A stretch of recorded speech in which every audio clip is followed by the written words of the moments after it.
গেল কোরবানি ঈদে সিনেমা হলে তুফান তোলেন ঢালিউড সুপারস্টার শাকিব খান।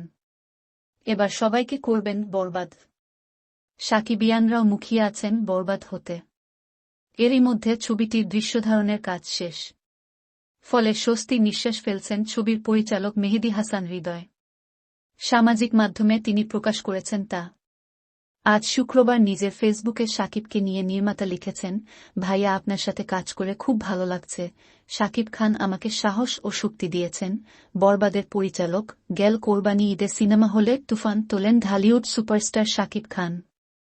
এবার সবাইকে করবেন বরবাদ। সাকিবিয়ানরাও মুখিয়ে আছেন বরবাদ হতে। এরই মধ্যে ছবিটির দৃশ্যধারণের কাজ শেষ। ফলে স্বস্তির নিঃশ্বাস ফেলছেন ছবির পরিচালক মেহেদী হাসান হৃদয়। সামাজিক মাধ্যমে তিনি প্রকাশ করেছেন তা।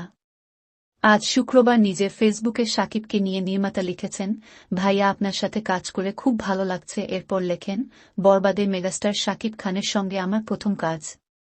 1 বছরের এই দীর্ঘ পথচলায় তিনি আমার কাছে ভাইয়ের মতো ছিলেন। আমাকে সাহস এবং শক্তি দিয়েছেন।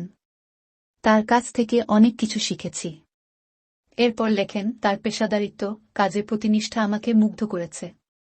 আমার কাঁধে তার হাত রাখাটা আমাকে অনুপ্রাণিত করেছে। নতুন কিছু করতে অনুপ্রাণিত করেছে। কোটি কোটি মানুষের ভালোবাসা নিয়ে বেঁচে থাকুন, সুস্থ থাকুন। বরবাদের মাধ্যমে শাকিবের সঙ্গে ফের জুটি বেঁধেছেন পশ্চিমবঙ্গের ইধিকা পাল। ছবিটিতে মারকাটারি অংশের দায়িত্ব দেওয়া হয়েছিল মুম্বাইয়ের অ্যাকশন ডিরেক্টর রবি বর্মাকে। কোমর দুলুনির জন্য নির্ভর করা হয়েছিল বিটাউনের ড্যান্স কোরিওগ্রাফার আদিল শেখের ওপর। গানে প্রীতম সহ আছেন বলিউডের শিল্পীরা। ভিডিও ভালো লাগলে চ্যানেলটা সাবস্ক্রাইব করে পাশে থাকবেন এবং লাইক কমেন্ট শেয়ার করবেন।